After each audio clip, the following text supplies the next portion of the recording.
Esto que tenemos en pantalla, recordemos que se llama plano cartesiano.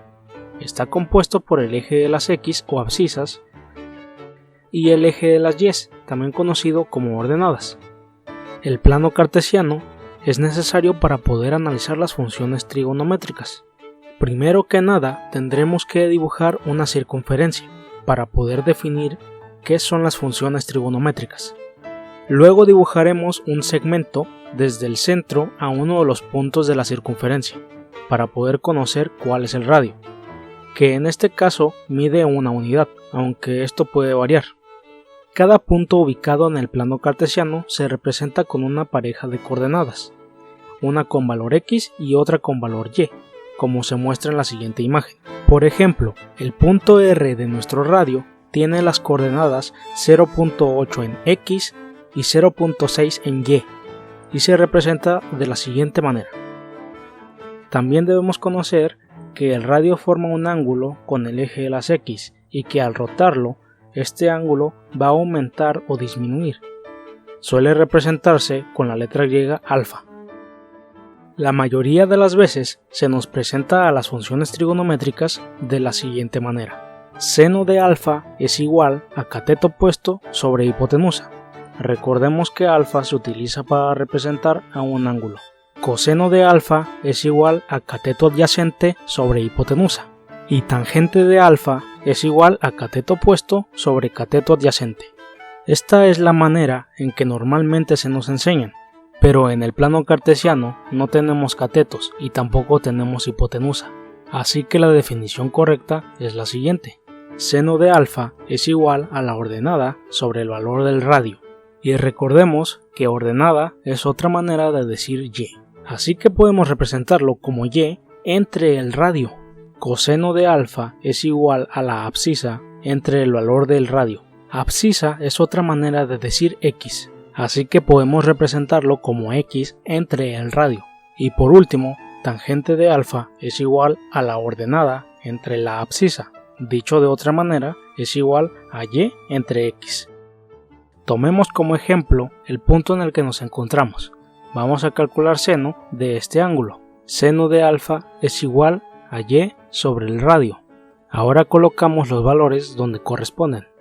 Nuestro ángulo mide 44 grados. Y es igual a 0.69 y el radio es igual a 1. Tenemos que dividir 0.69 entre 1 y esto da un resultado de 0.69. Comprobamos con la calculadora y al introducir seno de 44 grados nos da un aproximado de 0.69. Aumentemos el valor del ángulo para ver otro ejemplo. Ahora nuestro ángulo mide 230 grados. Nuestra Y tiene un valor de menos 0.77. Recordemos que en el plano cartesiano la Y es positiva siempre y cuando vaya hacia arriba y es negativa cuando va hacia abajo. Nuestro radio sigue valiendo 1. Hacemos la división y nos da como resultado menos 0.77. Comprobamos con la calculadora introduciendo seno de 230 grados y nos da un valor aproximado a menos 0.77. En ambos ejemplos podemos observar que el valor de seno coincide con el valor de la Y. Entonces, ¿sucederá lo mismo al aplicar coseno? Tenemos que coseno de alfa es igual a X sobre el radio. Nuestro ángulo mide 44 grados. La X tiene un valor de 0.72 y nuestro radio mide 1. Realizamos la división y obtenemos que el coseno de 44 grados es igual a 0.72. Comprobamos con la calculadora introduciendo coseno de 44 grados y esto nos da un aproximado de 0.72. Veamos otro ejemplo. Ahora nuestro ángulo tiene una medida de 130 grados. La X vale menos 0.64. Recordemos que los valores de X son positivos cuando van a la derecha y son negativos cuando van a la izquierda. Nuestro radio tiene un valor de 1. Hacemos la división y obtenemos que el coseno de 130 grados es igual a menos 0.64. Comprobamos con la calculadora introduciendo coseno de 130 grados y vemos que nos arroja un resultado aproximado a menos 0.64. Podemos observar que ocurrió lo mismo que en el caso del seno. solo que esta vez x es el valor del coseno. Esto ocurre porque nuestra circunferencia tiene un valor de 1. Si tuviera otro valor, no sería tan claro ver qué es seno y qué es coseno. Ahora solo nos falta saber dónde está la tangente. Esta es sencilla, porque de antemano conocemos que la tangente es una línea que cruza por una circunferencia por un único punto, como esta línea roja. Pero ¿qué define cuál es su longitud? Si nosotros prolongamos la longitud del radio, hay un momento en el que la tangente y el radio se cruzan. Esto determina lo larga que será la tangente. Veamos un par de ejemplos para saber cómo se calcula. Tangente de alfa es igual a y sobre x. Nuestro ángulo mide 44 grados. Y vale 0.69 y x tiene un valor de 0.72.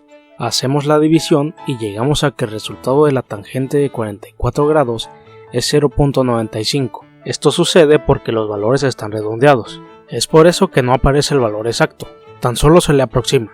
Comprobamos con la calculadora introduciendo tangente de 44 grados y esta vez sí nos da un resultado más próximo a 0.97. Incrementemos el ángulo para poner otro ejemplo. Ahora nuestro ángulo tiene una medida de 136 grados.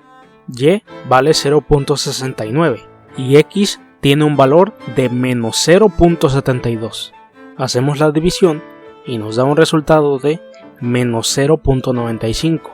Recordemos que al estar redondeados los valores nos da un resultado aproximado.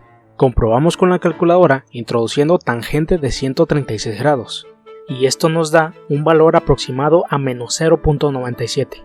Ya sabemos cómo se ven las funciones trigonométricas y también sabemos dónde se ubican. En este ejemplo, la línea verde es la función seno, la línea amarilla es la función coseno y la línea roja es la función tangente. Entonces, ¿por qué se nos dice que las funciones trigonométricas tienen que ver con la hipotenusa y los catetos? Bueno, pues esto se debe a que al unir el radio con el coseno a través de un segmento se forma un ángulo de 90 grados y esto crea un triángulo rectángulo. Podemos ver que ahora sí tenemos un cateto opuesto y este coincide con el valor de la y.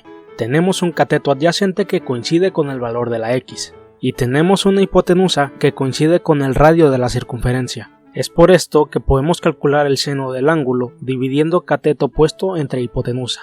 Podemos calcular el coseno del ángulo dividiendo cateto adyacente entre hipotenusa. Y podemos calcular la tangente del ángulo dividiendo cateto opuesto entre cateto adyacente. Ahora veamos cómo se comportan las funciones trigonométricas mientras el ángulo aumenta y disminuye.